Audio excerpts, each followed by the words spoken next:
여기는 상암동입니다. 토요일인데 어제 너무 바빠갖고 약을 못 샀어요. 그래서 약 사러 잠깐 왔습니다. 일산에서. 어차피 이제 고의정 사건에서 설명이 미진했던 부분을 잠깐 설명하려고 이제 녹화를 버튼을 넣었습니다. 많은 분들이 그런 얘기를 해요. 고유정 같은 반사적 인격장애 가진 사람을 어떻게 신문하느냐. 예를 들면은 지금 뭐 진술 자체를 거부하고 뭐 맘대로 해봐. 뭐 이렇게 탱자생디야 버티고 있는 상태. 그 변호사랑 그래도 뭐 좀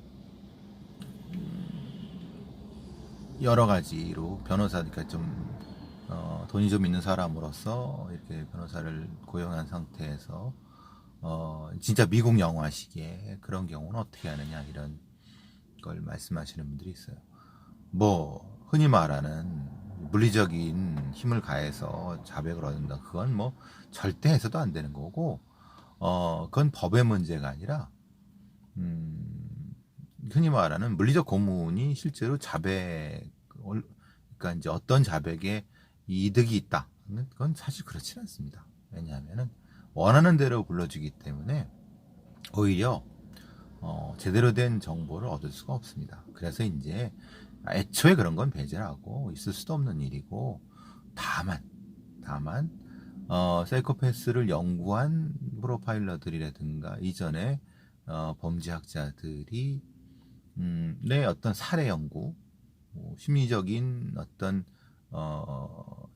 이 면담 기술 이런 것들을 발전시킨 바에 따라서 진행을 하고 있습니다. 근데 우리나라에서 그걸 할 수 있는 프로파일들이 얼마나 되는가?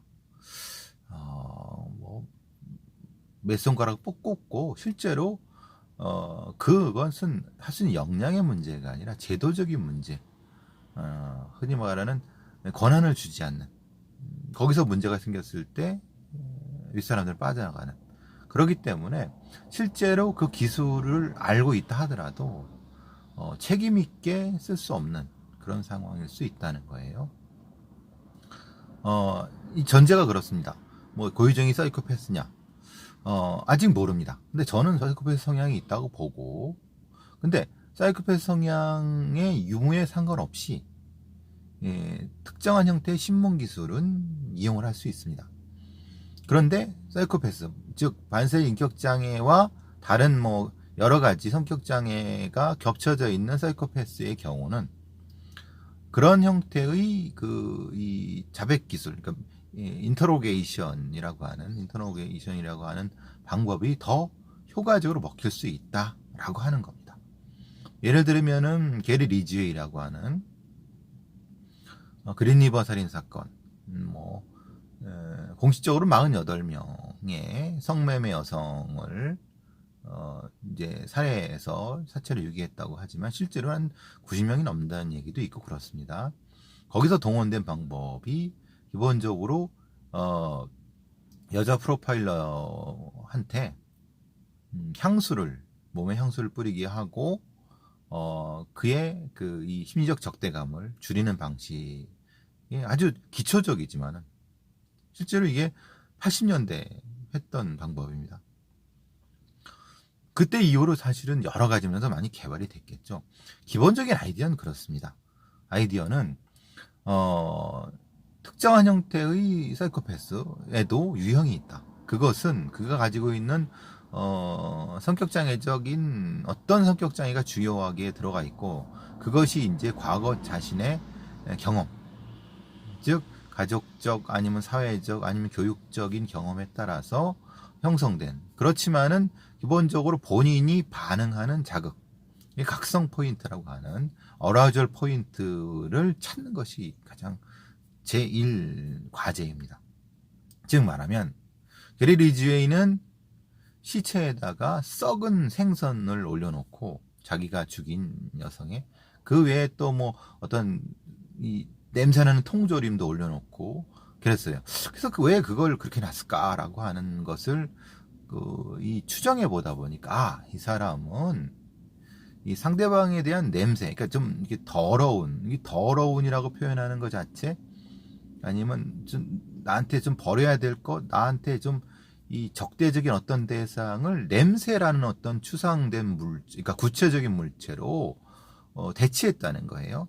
그러니까 자기 머릿속에 있는 어떤 이 죽여버려야 되고 공격해야 될 대상을 나쁜 냄새는, 안 좋은 냄새는 어떤 걸로 구체화시켰다는 거예요. 이제 보통 이제 약간 이 발달 과정에서 뒤처지는, 아니면 미발달, 아니면 과발달이라고 해야 되나요? 발달 과정에서 어떤 왜곡이 발생할 수 있는 사이코패스, 대부분의 경우가 그렇죠. 그 경우는 그런 감각적인 이상이 나타날 수밖에 없는 거고, 그것이 어떤 경우는 후각으로 나타나는 경우도 있고, 또 어떤 경우는 시각으로. 제가 보기엔 강호순 같은 경우는 시각이 이제 시각적으로 나타난다고 볼 수 있거든요.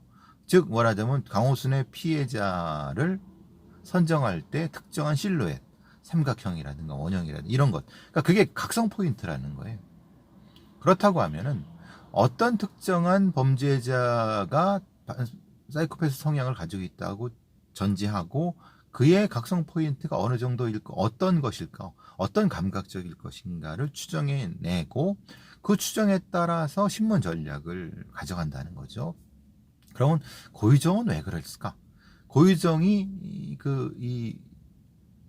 제가 이제 요 앞에서 왜 구토했을까라고 하는 건데, 실제로 이제 힘들어서 구토했을 수도 있지만은, 또 하나는 심리적 충격이라고 하는 사람의 얘기는 사실은 좀 허황된데, 그건 이제 심리적 충격이 아니라 다시 해석할 수 있는 거죠, 사실은. 즉 냄새 관련된 부분에서 약간 좀 더 민감성이 높았다, 이렇게 판단할 수도 있는 거고. 근데 이제 그럼 다른 형태로 이 사람이 과거에 살아온 것, 그리고 단편적이지만 다른 사람들한테 행한 여러 가지 그 행동들, 특히 이제 아이를 만졌다고 했을 때 격하게 반응했다, 뭘 던졌다, 막 이런 부분들, 그러면 고유정은 촉각. 그래서 이제 예를 들면은 흉기라든가 아니면 전기톱이라든가 아니면 이런 부분에, 그리고 손 같은 데에 그 민감하게 반응하는 상처에, 그러면 결국 이 사람은 촉각 관련된 뭔가 만지는 거 관련된 부분에서, 접촉 관련된 부분에서 각성 포인트가 있을 수 있다고 전 보거든요. 그러면은 이 각성 포인트를 자극하는 거죠. 아까 제가 게리 리지웨이의 신문 방법을 말씀드린 것처럼, 그 여성 프로파일러한테 가까이 다가게 해갖고 팔에다가 향수를 뿌리는 상태에서 이 향수에 자극돼갖고 이 일종의 자기의 심리 상태를 느슨하게 만드는, 지금 고유정은 아주 바짝 긴장한 상태죠. 절대 자기는 이걸 들키면 안 되는 거고, 이미 자기가 계획된 바대로 움직이고 있어요. 죽이고 유기하고, 체포돼서도 증거는 다 인멸했고, 또 적절하게 여러 가지 면에서 감옥에 갇힌다고 해서 무엇인가 이 끝이다, 절대 이런 사람은 그렇게 생각하지 않습니다. 그러면은 이 각성 포인트의 부분에서 감각적인 부분을 어떻게 각성시킬 것인가에 대한 것을 좀 연구를 해봐야 되겠죠. 그럼 우리가 신문실이라든가 이런 데에서 이 촉각이라든가 만지는 걸, 아니면 몸에 부딪히는 걸 뭐 쉽게 이렇게 할 수 있는 게 뭐가 있을까요? 온도, 그리고 여러 가지 습도, 그리고 그가 만지는 책상 같은 걸 좀 까끌까끌하게 만들다든가, 의자 같은 경우는 뭔가 좀 이질적인 형태로 만든다든가, 굉장히 싫게 만드는 거예요. 굉장히 편안한 상태에서 이 신문 밖에 만들면은 그냥 주도권을 놓치는 거죠. 즉 뭔가를 원하게끔, 내가 이걸 바꿔주세요, 아니면 근데 그거를 알아채지 못하게끔, 대충 알아채려도 사실은 크게 그게 뭐 왜? 너 왜 그랬는데? 이런 식으로 수사관이 반응하게끔 하는 방식이 가장 기초적인 형태의 이 인터로게이션이라고 볼 수 있는 거죠. 되게 어떻게 보면 되게 우습죠. 아니 뭐 애들도 아니고 그러는데, 이런 존재들은 아까 제가 말했던 감각적인 발달 상태가 뒤로 가기 때문에 분명히 이것은 가능성이 있는 거예요. 왜냐하면 신문할 때 주도권이 중요한데 이 거유정 같은 경우는 뭘 물어보나 대답 안 하고 자기 유리한 말만 계속 한다고 하면은 실제로 이 사람한테 범행 동기를 찾는 건 어렵습니다. 그냥 재판으로 갈 수밖에 없어요. 그럼 재판으로 가게 되면은 사실은 판사가 참 힘든 부분이 이걸 판결하는데, 그래서 이제 불편하게 만들고 무엇인가 요구하게 만들어갖고 본인이 무엇인가를 얘기하게끔, 스스로 얘기하게끔 만들어야 되는 아주 고도로 전략화된 신문 전략을 짜는 거예요. 물론 그거를 이제 감각적인 것만 하는 건 아니죠. 그것을 일종의 약간의 경계 상태를 풀고, 혼이면 경계 상태에서 무엇인가를 요구하게끔 만들고 간절하게 요구하게끔 만든 다음에 그 다음 단계에 또 체계적인 접근이 또 필요한 거죠. 그것도 마찬가지. 뭡니까? 똑같은 형태의 위계화된, 구조화된 형태의 면담이 또 진행이 돼야 돼요.